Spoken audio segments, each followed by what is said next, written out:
नमस्कार, मैं बालकृष्ण। आप देखना शुरू कर चुके हैं news for headlines. Prashant Kishor ने आज संवाददाता सम्मेलन बुलाकर सफाई दी है कि वो आंदोलन से भागे नहीं थे। कल से खबरें आ रही थी कि प्रशांत किशोर छात्रों के आंदोलन के बीच से भाग गए थे और लाठीचार्ज हुई। लाठीचार्ज के डर से ही भागे थे, इस तरह की बातें खबरें चल रही थी। लेकिन आज प्रशांत किशोर ने सुबह सुबह प्रेस कॉन्फ्रेंस किया है और उन्होंने साफ किया है कि वो भागे नहीं थे। जब तक वो थे तब तक प्रशासन की हिम्मत नहीं थी लाठीचार्ज करने की, और जब वहां से चले गए तब उन्होंने प्रशासन ने छात्रों पर लाठीचार्ज। क्या कुछ कह रहे हैं प्रशांत किशोर, आइए सुनते हैं।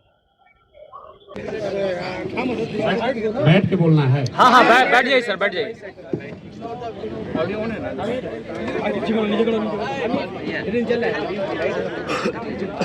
सबसे पहले तो आप सभी को आप सभी का यहाँ आने के लिए बहुत बहुत धन्यवाद। आपसे अगले 2 दिन में फिर मुलाकात हो या ना हो, इसलिए पहले आपको 9 वर्ष की शुभकामना दे देते हैं। हमारे साथ जो साथी बैठे हुए हैं, मैं एक बार आपसे इनका परिचय कराना चाहता हूं। ये वो छात्र हैं जो इस पूरे आंदोलन में या तो इसके कोर डेलीगेशन के मेंबर हैं या स्वयं अनशन पर धरने पर बैठे रहे हैं गर्दनी बाग में, या जो लोग ये पिछले 3 दिन से जो सरकार से बातचीत करने का प्रयास शुरू किया है उसके सिग्नेटरी हैं। मैं एक ओर से चाहूंगा ये छात्र अपना परिचय दें, और कल ये वो नाम है जो कल की छात्र संसद में जिन लोगों का नाम वहां हजारों विद्यार्थियों के सामने सर्वसम्मति से तय किया गया कि आगे इस आंदोलन का नेतृत्व कोई कोचिंग संस्था का मालिक नहीं, कोई नेता नहीं, कोई जनसुराज नहीं, आगे इसका नेतृत्व ये बच्चे ही करेंगे, कल ये छात्र संसद में तय हुआ। तो सबसे पहले तो मैं अपने साथियों का जो छात्र संसद से चुनकर आए हैं और इस नेतृत्व को, इस आंदोलन को आगे नेतृत्व देंगे, मैं इनका धन्यवाद करता हूं। और मैं इनका परिचय कराऊं उससे पहले 2 मिनट में मैं कल की घटना के बारे में क्या हुआ और जितने तरह की उसमें बातें चल रही हैं, लोग बयानबाजी कर रहे हैं, उस पर मैं एक बार आपको स्पष्ट बताऊं। परसों ये प्रशासन को सूचित किया गया था कि छात्र, चूंकि गर्दनी बाग धरना स्थल पर जगह कम है, सब छात्र एक साथ बैठकर बात करना चाहते हैं। इसके लिए गांधी मैदान में गांधी मूर्ति के पास सारे छात्र एक साथ बैठेंगे। वहीं पर छात्र संसद में ये तय किया जाएगा कि आगे का रास्ता क्या होगा। सरकार का जो पहला कहना है कि हमने परमिशन नहीं दिया, ये बिल्कुल सरासर गलत है। परमिशन का कोई सवाल ही नहीं है। गांधी मैदान सार्वजनिक जगह है, वहां लोग दौड़ने के लिए, बैठने के लिए, बातचीत करने के लिए जाते ही रहते हैं। अगर सरकार, इतने बड़े बड़े बंगलों में सरकार के मंत्री पदाधिकारी रह रहे हैं, ये बच्चे कहां जाएंगे बात करने?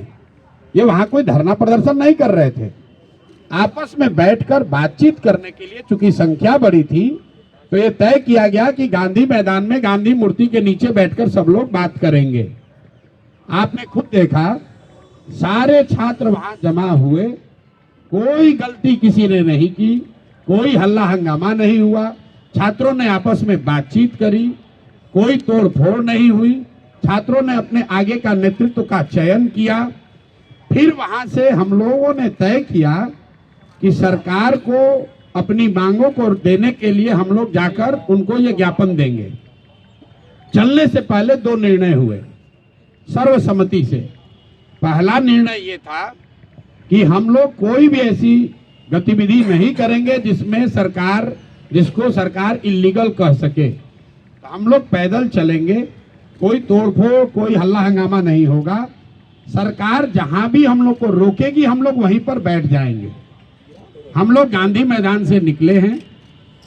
10,000 से ज्यादा छात्र वहां से मेरे साथ और बाकी अन्य साथियों के साथ निकले।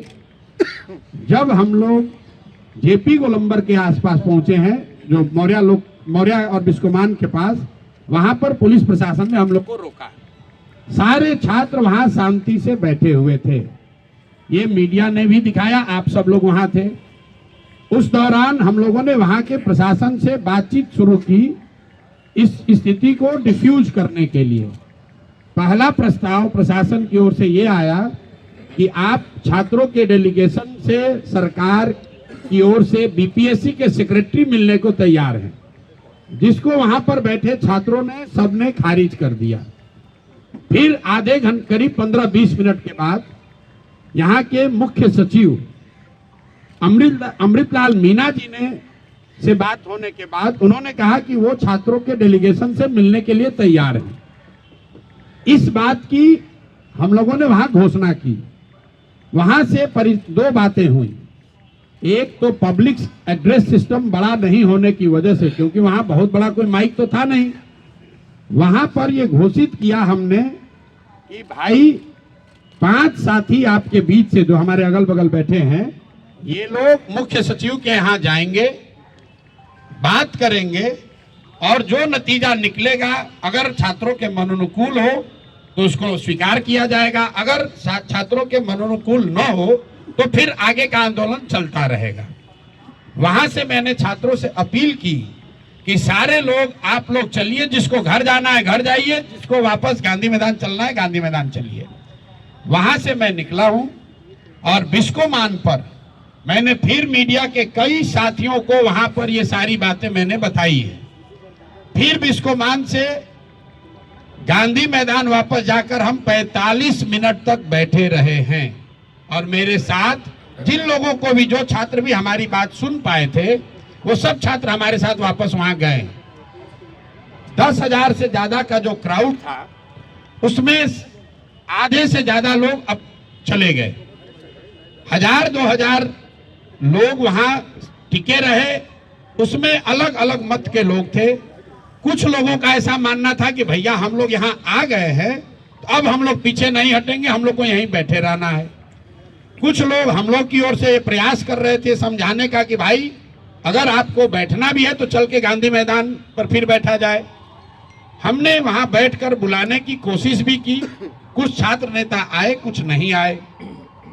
उसी दौरान करीब करीब वहां मेरे सिट आउट खत्म होने के 45 मिनट के बाद मुझे ये सूचना मिली कि पुलिस ने वहां पहले वाटर कैनन का प्रयोग किया और फिर छात्रों पर बर्बरतापूर्ण लाठी चार्ज किया गया है। तो पहली बात मैं आपको क्लियर करना चाहता हूं, ये प्रशांत किशोर वहां से नहीं हटे हैं। प्रशांत किशोर के हटने के बाद पुलिस ने लाठी चार्ज किया है और ये गलत है, सरासर गलत है। और किसी भी हालत में जिन लोगों ने भी ये गलती करी है उनको छोड़ा नहीं जाएगा। जब तक हम हैं पूरी ताकत से जिन लोगों ने भी छात्रों पर लाठी चलाई है उनको छोड़ा नहीं जाएगा। आंदोलन नीचे अब होने वाला नहीं है, क्योंकि अगर वहां 1,000-1,500 छात्र रह भी गए थे, वहां ट्रैफिक नहीं रुका हुआ था, छात्र कोई उपद्रव नहीं कर रहा था, किसी सार्वजनिक संपत्ति का कोई नुकसान नहीं हुआ है। पुलिस चाहती तो उसको हल्के से अपने आप छात्र वापस जा रहे थे। पुलिस ने जिस बर्बरता से लाठीचार्ज किया है, मुझे ऐसा लग रहा है ये पटना में 2-4 पुलिस अफसर, इनको नया हीरोइज्म करने का आदत हो गया है। तो आपके माध्यम से मैं बता रहा हूं, आप लोगों ने सूचना दी है कि हम लोग पर एफआईआर हुआ है। आज हम लोग यहाँ के पुलिस पर एफआईआर भी करेंगे, पुलिस पर कोर्ट में भी जाएंगे, इनको ह्यूमन राइट्स में भी ले जाएंगे और जिन बच्चों को बर्बरतापूर्ण तरीके से मारा गया है, एक एक उसका हिसाब होगा। अगर लड़कों से नारेबाजी करने से लड़के उल्लंघन कर रहे हैं कानून का, तो आप लड़कों को दौड़ा दौड़ा कर मार रहे हैं, वो कानून का उल्लंघन नहीं है। कौन से कानून में लिखा हुआ है कि पुलिस ऐसे मार सकती है? कोई नहीं मार सकता है। और अभी एक मौका में फिर से सबके हित में, हम लोग लफंगई करने नहीं आए हैं। मैं चाहता हूं और छात्र ये चाहते हैं कि उनका रास्ता निकले। इसीलिए जो छात्र साथी हमारे बैठे हुए हैं, कल रात में 4 बजे तक सारे लोगों ने निर्णय लिया है कि हम लोग फिर से सरकार को ये अवसर दे रहे हैं। अभी प्रेस वार्ता के बाद यहीं से ये बच्चे जा रहे हैं मुख्य सचिव से मिलने 5 मांगों को लेकर। पहली मांग, जो छात्रों की सबसे बड़ी मांग है, कि री एग्जामिनेशन कराया जाए। दूसरी मांग, जो अनियमितता बीपीएससी परीक्षा को कंडक्ट करने में हुई है उसकी एक न्यायिक या उच्च स्तरीय जांच होनी चाहिए। तीसरी मांग, सोनू यादव जो लड़का इस पूरे प्रकरण में जिसने आत्महत्या कर ली, उसके परिवार को कम से कम 10 लाख रुपए की आर्थिक सहायता मिलनी चाहिए। चौथी मांग कि जिन बच्चों पर भी आपराधिक मुकदमे दर्ज किए गए हैं, कल लड़के जो अस्पताल में भर्ती हैं, सीटी स्कैन हो रहा है, उनका अल्ट्रासाउंड हो रहा है, उससे भी पुलिस वाले जाकर ओडी स्लिप पर साइन करवा रहे हैं ब्लैंक में कि नामजद उनको करने के लिए। तो सारे बच्चों पर जो आपराधिक मुकदमे लगाए गए हैं उसको वापस लिए जाएं। और अंतिम और एक महत्वपूर्ण बात, जिन पदाधिकारियों ने पिछले 2 बार से लाठी चार्ज करने का ऑर्डर दिया है, जिन्होंने बच्चों पर बर्बरतापूर्ण लाठी चार्ज किया है, उन पर कार्रवाई हो। ये 5 मांग को लेकर ये साथी खुले मन से और अच्छे मन से सरकार के सबसे बड़े पदाधिकारी मुख्य सचिव से मिलने जा रहे हैं। ये लोग, हम लोग की अपेक्षा है कि सरकार इस मामले को यहीं पर खत्म करेगी, बच्चों की बात को मानेगी और बच्चे जो चाहते हैं जहां तक संभव हो सके उनकी बात को माना जाए। अगर सरकार नहीं मानेगी तो ये बच्चे, पूरे बिहार के युवा, जो लोग भी इन बच्चों के साथ सिंपैथी रखते हैं वो, और जो भी सरकार के इस लाठी तंत्र के खिलाफ हैं, वो सारे लोग पूरे राज्य में एक दिन भी हम लोग चैन से बैठने वाले नहीं हैं।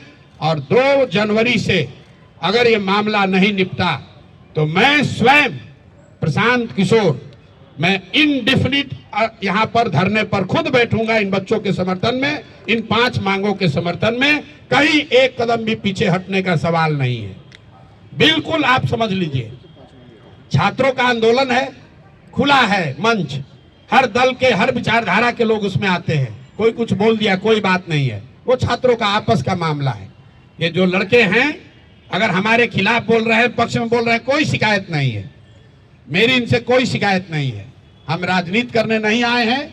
जितने लोग यहाँ बैठे हुए, आपको मालूम है 2.5 बरस में मैंने किसी भी आंदोलन में, धरने प्रदर्शन में हिस्सा नहीं लिया है। ये पहला ऐसा मौका है जब मैं सब कुछ छोड़कर इन बच्चों के साथ खड़ा हूँ। इसलिए खड़ा हूँ कि इनका दर्द समझ रहा हूँ। मैं भी उसी लॉज में, उसी इलाके में रहा हूँ, 3 साल पढ़ा हूँ। मैं समझ रहा हूँ कि इन बच्चों पर क्या बीत रही है। और किसी भी हालत में इनको लाठी के दम पर डराया धमकाया नहीं जा सकता है। प्रशांत किशोर खड़े थे, खड़े हैं और खड़े रहेंगे। मेरी जितनी भी ताकत है, ना बच्चों को कानूनी डर दिखाकर कोई पीछे हटा सकता है, ना एफआईआर करके, ना लाठी चलाकर। मेरी बात खत्म हुई और मैं चाहूंगा कि एक सब अब ये लड़के अपना परिचय दे दें, जो कोर कमेटी के मेंबर हैं और अभी मुख्य सचिव से मिलने जा रहे हैं। अगर आपको ये खबर अच्छी लगी तो चैनल को सब्सक्राइब करना नहीं भूलें और बेल आइकन जरूर दबाएं।